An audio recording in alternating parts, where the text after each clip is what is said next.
Hello hello everyone, नमस्ते सबैजनालाई है। म चाहिँ लक्ष्मी गुरुङ होइन।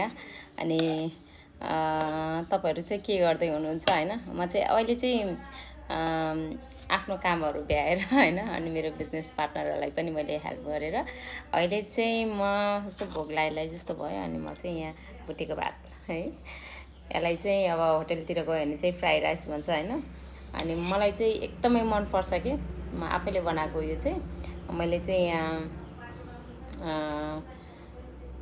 बिहानको भात होइन, अनि गोलभेडा, अनि यो चिप्ले भेन्टा होइन, अनि यो के अरे के भन्छ क्याप्सिकन होइन, त्यहाँबाट चाहिँ अन्डा मिक्स गरेर बनाएको छु ल।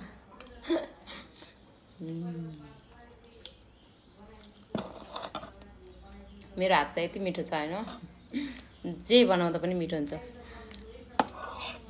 मेरो सबै फ्यामिलीलाई मनपर्छ कि मैले बनाएको कुराहरू चाहिँ। अनि त्यही भएर तपाईँहरू पनि खाने भए आउनु ल। यस्तै घरमै होइन, आफूले बनाएर ताजा ताजा खान मन छ होइन।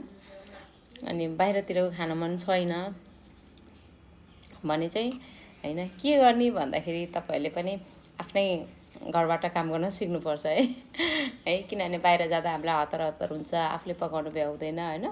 आफूले पकायो भने कति हतार हतार गरेर जानुपर्छ नि त होइन। सो आफैले यसरी बनाउँदै खान मन छ भने चाहिँ आफ्नै घरमा होइन, जहाँ जाँदा पनि सजिलो हुने केही काम चाहिँ हामीले गर्नुपर्छ कि। अहिले चाहिँ यस्तो पावरफुल छ सोसल मिडिया होइन। सोसल मिडियामा हामीले काम गर्न सक्यो भने अहिलेको बेलामा एउटा डिजिटली काम गऱ्यो भने के हुन्छ ल भन्नु न है। हामीले सानो सुरुवात गरिदियो भने पछि हाम्रो बच्चाहरूलाई कस्तो इफेक्ट पर्ला। हाम्रो बच्चाहरूले पनि बच्चाहरूको भन्नाले हाम्रो बच्चाहरूलाई पनि पछि होइन, आखिर उनीहरू पनि डिजिटली नै काम गर्नुपर्छ होइन।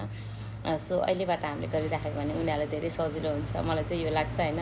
सो त्यही भएर मैले चाहिँ अहिले आफ्नै घरबाट नै एउटा डिजिटल बिजनेस गरिराखेको छु होइन।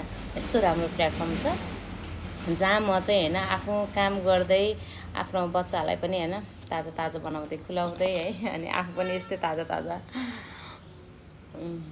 बनाउँदै खाँदै होइन काम गरिराखेको छु कि। अनि अहिले चाहिँ बच्चाहरू स्कुलबाट आइसक्यो होइन। अनि मेरो नानीलाई एकदम मनपर्छ क्या यो फ्राई राइस होइन, स्पेसली मैले बनाएको। ल तपाईँहरू पनि हेर्नु ल, कस्तो मिठो छ। तपाईँहरूले नि यस्तै आफ्नै घरमा बनाएर खानु होइन, ताजा ताजा खानु, हेल्दी हुनु है। अनि बाहिरको खायो भने चाहिँ अलिकति अनहेल्दी हुन्छ नि त होइन। अहिलेको लागि त ओहो मिठो बाहिरको चिजहरू भन्ने हुन्छ, तर हामी वास्तवमा भन्ने भयो हामी यस्तै आफ्नै घरमा बनाएर खायो भने चाहिँ सधैँको लागि चाहिँ हामी हेल्दी हुन सक्छौँ होइन। ओके बाई बाई, तपाईँहरू नि खाने भए आउनु ल। By by.